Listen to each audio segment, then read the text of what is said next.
Filipenses capítulo 4, versículos 10 até o 13, diz assim: ora, irmão, ora, muito me regozijei no Senhor por finalmente reviver a vossa lembrança de mim, pois já os tinhas lembrado, mas não tinhas tido oportunidade. Não digo isto como por necessidade, porque já aprendi a contentar-me com o que tenho. Sei estar abatido e sei também ter abundância. Em toda a maneira e em todas as coisas estou instruído, tanto a ter fartura como a ter fome, tanto a ter abundância como a padecer necessidade. Posso todas as coisas naquele que me fortalece. Querido Deus, Santo Pai, em nome de Jesus Cristo, precisamos da tua revelação, do teu esclarecimento, através da pessoa do Espírito Santo, em nome de Jesus. Amém. Vou sentar, amados. Obrigado. Meus queridos, dentre tantas histórias registradas na Bíblia, a gente precisa, de alguma forma, ao ler e também meditar, e fazer uma avaliação da nossa própria vida cristã. Porque uma coisa é o que está escrito aqui, outra coisa é a minha vida, qual é a minha condição, como eu estou, o que eu penso. Então, aqui, por exemplo, imagine você, uma pessoa que estava preso no local frio, ali sem ter para onde ir, nessa prisão, ele escreveu essa carta estando na prisão, e essa cidade aqui, Filipenses, era uma cidade muito importante que pertencia à Macedônia, e é um local estratégico, inclusive, e ali estava uma igreja plantada, inclusive começou até com a própria Lídia, vendedora de púrpura. Isso está em Atos 16. Ali que tudo começou. Mas devido à questão do Evangelho, que a única coisa que justifica a prisão de um cristão é o fato de ele pregar o Evangelho e ser rejeitado. Uma outra coisa não justifica. O que justifica é isso, e essa justificação não é nem para a pessoa que foi presa, mas para a glória de Deus. O próprio Jesus falou isso: vocês sofrerão por causa do meu nome. Você não é por causa do nome de vocês. E aqui, Paulo então escreve essa carta aos Filipenses para uma igreja de pessoas que estavam livres. Ele estava preso, e naquela prisão é bom entender uma coisa: ele não se acovardou. O Evangelho se tornou conhecido por toda a guarda pretoriana, aquelas autoridades romanas, através da entrada dele naquele presídio. Então ele aproveitava todas as oportunidades, todo momento. Isso me chama a atenção, por quê? Porque ele poderia estar reclamando da vida, porque às vezes nós reclamamos de tantas coisas e reclamamos abertamente, sem nenhum pudor. E quando você olha uma pessoa que está encarcerada e envia uma carta para quem está livre, com liberdade para cultuar a Deus, com liberdade para glorificar a Deus, como nós estamos aqui hoje, com toda a liberdade do mundo,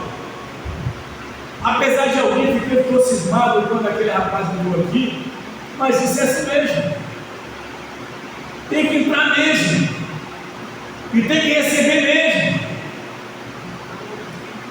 Não é a primeira vez que me acontece isso, já aconteceu outras vezes. Então, a gente tem liberdade. Aqui você não vê polícia batendo querendo fechar, você não vê prefeito arrumando confusão, ninguém.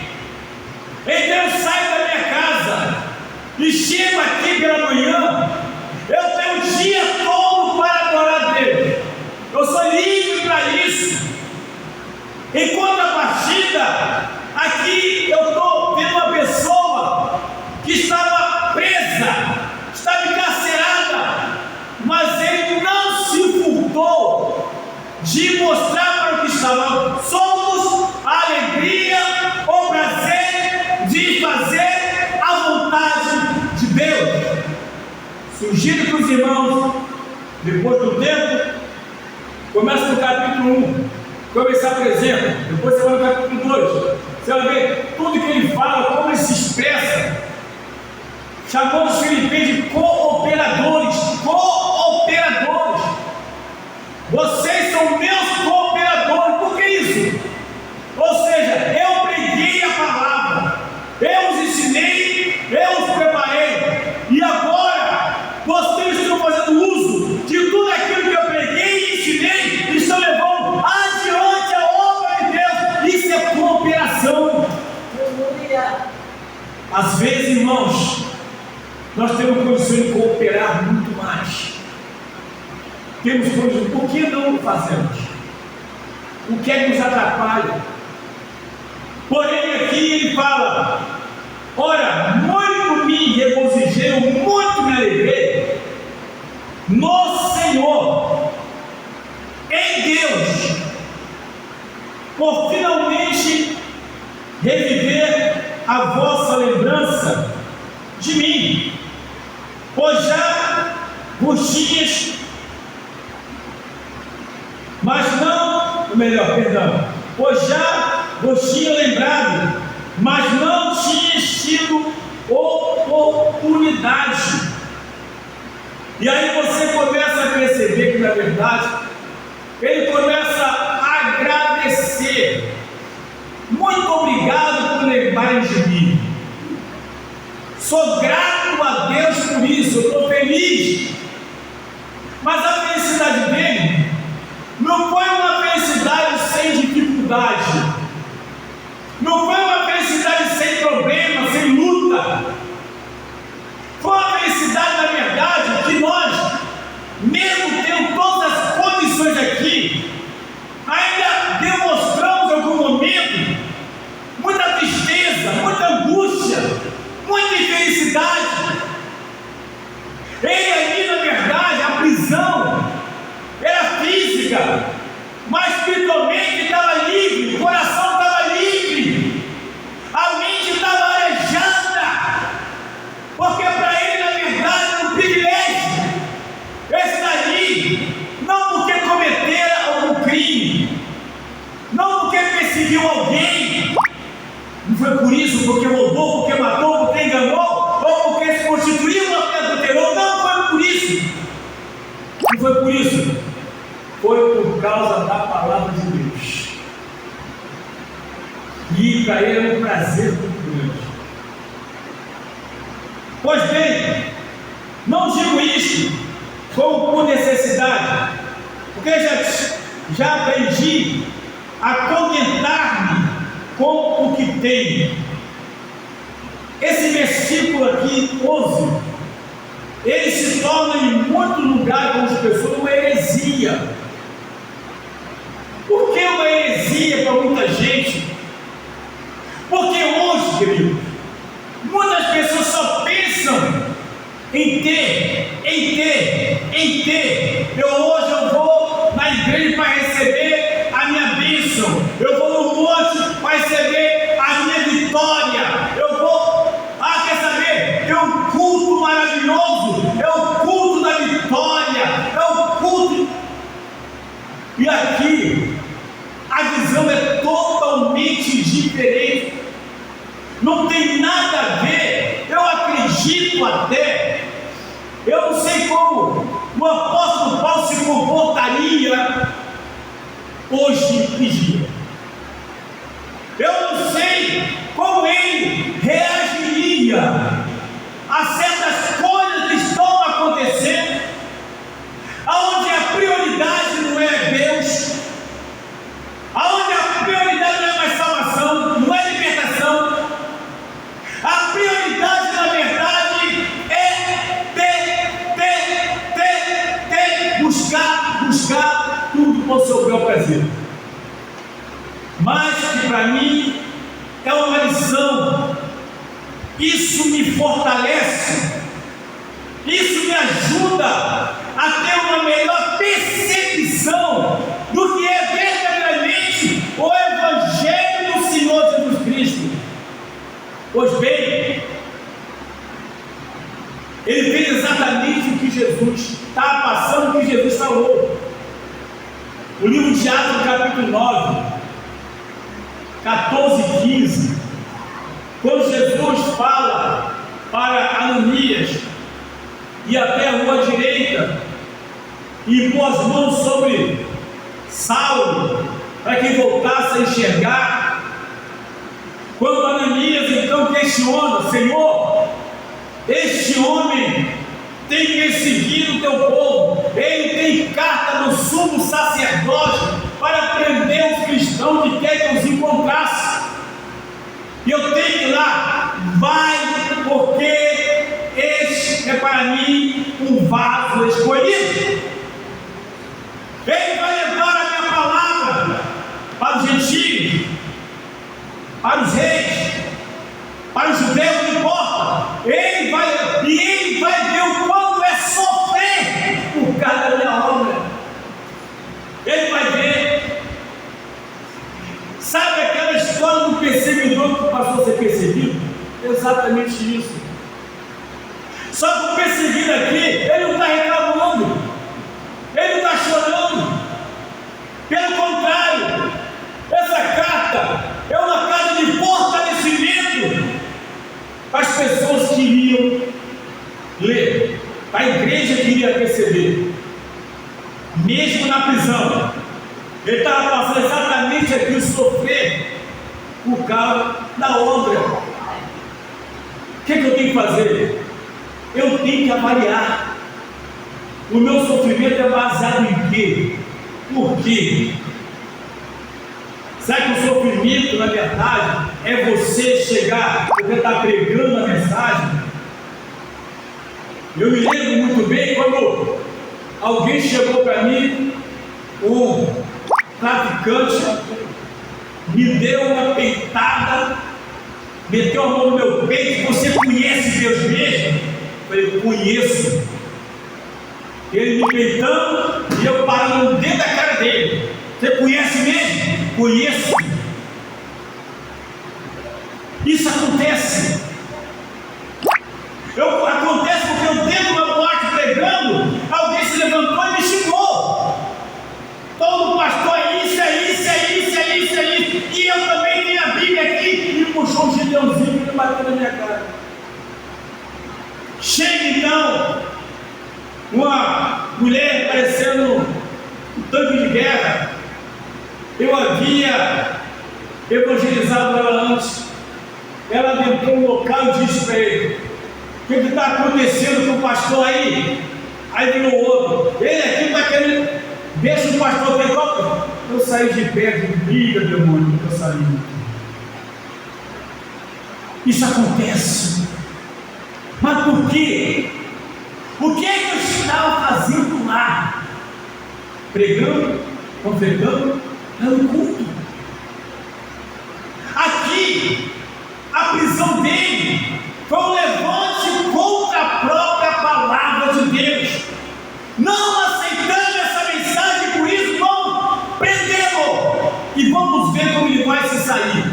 Se saiu muito bem. Muito bem.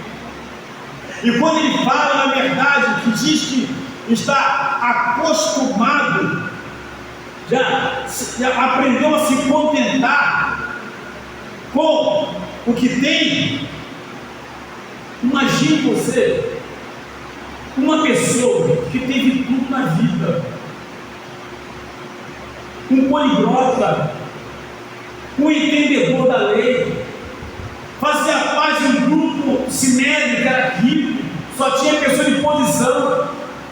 Ele mesmo era um cidadão romano com raiz judaica. Então era uma pessoa que tinha formação, tinha tudo. Mas naquele momento, quando ele entrega a vida para Jesus Cristo, ou melhor, quando ele é chamado por Jesus Cristo, nada daquilo que ele tinha valor mais. Ele não estava preocupado se ia até hoje, se ia até amanhã. Ele estava preocupado com a seguinte situação: onde é que eu vou pregar amanhã? Onde é que eu vou pregar mais tarde? Onde é que tem alma? Era a preocupação dele. Então, quando ele fala que porque eu aprendi a contentar-me com o que tenho, sem estar abatido, ou seja, mesmo abatido, eu estou firme, porque o abatimento é normal na nossa vida. Não dá para ficar rindo o tempo todo, dá? Não dá para ficar rindo o tempo todo. Mas a questão aqui é que o abatimento não o derrubou, não o tirou da graça. Eu sei estar abatido e sei também ter abundância. Eu sei o que é ter muito. Eu tive experiência de ter muita coisa, de não faltar nada. Eu passei por essa fase também. Em toda maneira e em todas as coisas, eu estou instruído. Instruído aqui, estou preparado. Olha para os irmãos: se o Evangelho não preparar o cristão, nada mais prepara. Se o Evangelho não preparar, nada mais prepara. E ele bota claro, na verdade: estou instruído tanto em ter fartura como em ter fome, tanto em ter abundância como padecer necessidade. Imagine, o que você pensa disso? Estou acostumado a passar fome, estou acostumado a ter necessidade, mas isso daí? Isso chama-se defesa da fé. Defesa da fé é uma matéria que eu mais gosto, apologética, porque você só defende aquilo que você conhece, você só defende aquilo que você vive, você só defende aquilo que você tem experiência. Então, se não passar pela experiência, não tem como falar nada, não tem como contar nada. Ser cristão tendo tudo é muito fácil. Quero ver ser cristão não tendo nada. Ser cristão sem ser aborrecido é muito bom. Quero ver ser cristão sendo aborrecido. Ser cristão não estando preso é mole, é fácil. Quero ver ser cristão dentro da cadeia, sem dever nada, sem ter culpa nenhuma, mas mesmo assim lá dentro tem o prazer de glorificar e exaltar o nome do Senhor. Agora, quando você vê o versículo 13, que é um versículo muito utilizado, sem um contexto, e é isso que me perturba às vezes. Isso tem feito muitos cristãos mal acostumados, que só conhece esse versículo, ele não conhece outro, só conhece esse. Posso todas as coisas naquele que me fortalece. A primeira vez que eu ouvi uma pessoa falar, usar esse versículo no seu propósito, na época, essa pessoa tinha um carro, tinha lojas, beleza, é bem-vindo, bem, mas foi assim que saiu aquele carro Tempra, era um sucesso. Contempla Jesus. Sabe os carros? era um show. Aí ela chegou, olhou e disse: olha, eu ainda vou comprar agora um carro daquele ali, porque a palavra de Deus diz: tudo pode aquele que me fortalece, do que não te viu.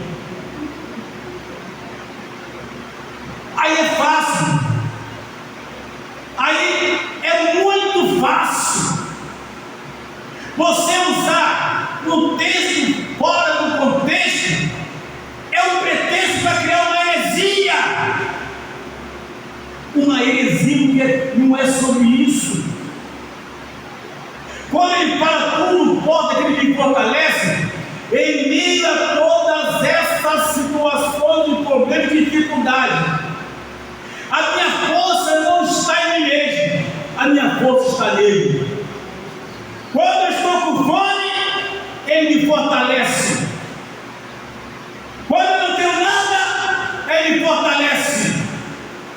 Quando eu estou aflito, ele me fortalece. Quando eu estou triste, ele me fortalece. Quando alguém tem que da graça, ele está presente e me fortalece. Eu permaneço firme, porque ele me fortalece. Porque de nós mesmos, agora a gente não consegue. A gente não tem como suportar. Então, quando você olha, você avalia, meu Deus do céu. Eu estava pensando outro dia, e eu sei como algumas coisas, esse texto fala muito comigo também, porque a gente sabe que é ter muito e depois perder tudo. E foi o que aconteceu, que eu perdi tudo. Tudo. Foi necessário? Sim. Mas acontece que também eu continuei pregando a palavra. Então, quando eu chegava nas igrejas poder pregar, dando glória a Deus pregando, o pessoal, glória a Deus, aleluia, não sabia da minha dificuldade, não sabia o que eu estava passando. Até que uma irmã falou: ô pastor, Deus, aliás, me chamou de pastor, pode falar contigo, pode. Deus me mandou te entregar algo e diz para você receber. Eu falei: tá bom. Aí foi lá, me deu uma cesta básica grande, até com seca, 10 quilos de arroz, 10 de feijão, aquele montão de coisa. Aí uma outra cesta básica de material de limpeza, uma outra cesta básica de galinha congelada, frango, não estou nem ali.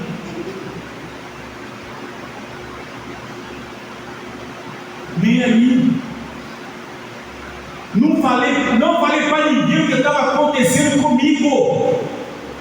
Eu não saí falando e pedindo nada para ninguém. Eu cheguei falando na igreja: irmão, estou na prova, estou na luta, me ajude por favor. As famílias estão brigando uma com a outra, porque ninguém sabe, a casa alegria estava vazia. Não foi isso que eu falei, não. Não, eu chegava, abria a Bíblia, pregava, agora dentro de cima, ninguém sabia da minha dificuldade. Ninguém via, mas Deus estava vendo. Deus estava vendo. Então, quando ela pegou, me deu aquilo ali, falei, cheguei em casa, que botei, minha filha chegou. É isso aqui, pai. Falei: bênção, vitória, bênção. Falei: Jesus é bom, meu filho. Está nele, no meio da dificuldade, ele supre as nossas necessidades.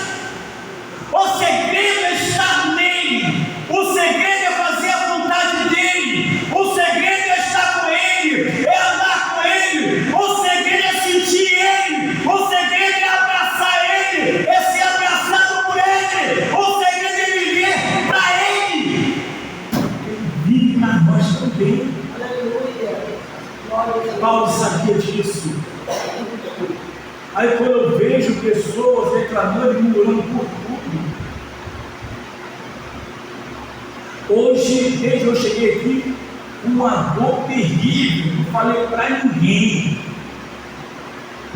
para ninguém, uma dor terrível, mas já estou curado.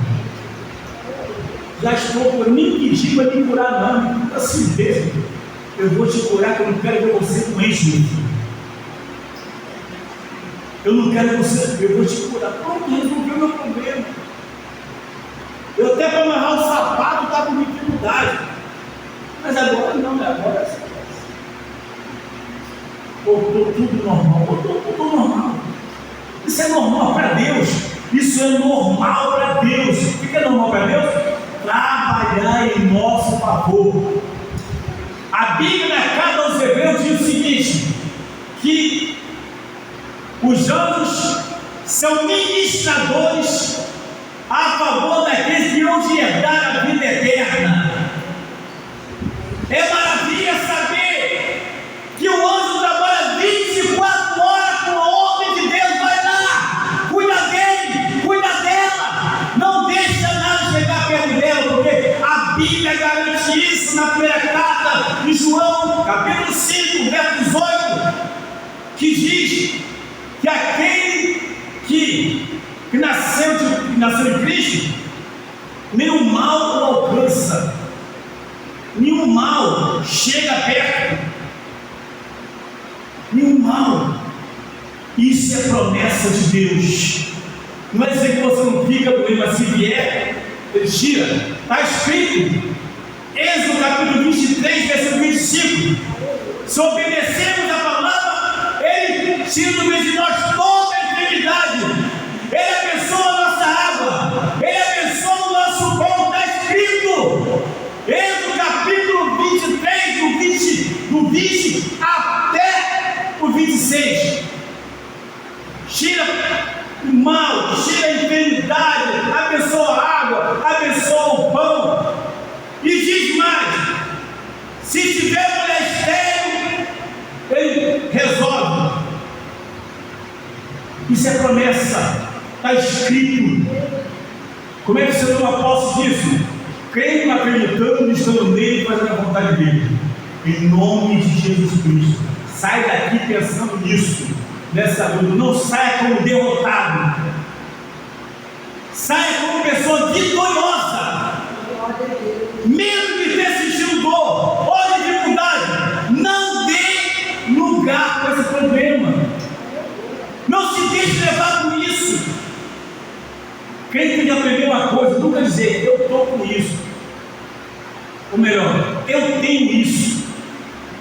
Olha, eu tenho isso, eu tenho isso, eu tenho isso, eu tenho isso, eu tenho isso. Pega a doença de todo mundo. Está em mim, mas não é meu. Então tem que sair em nome de Jesus.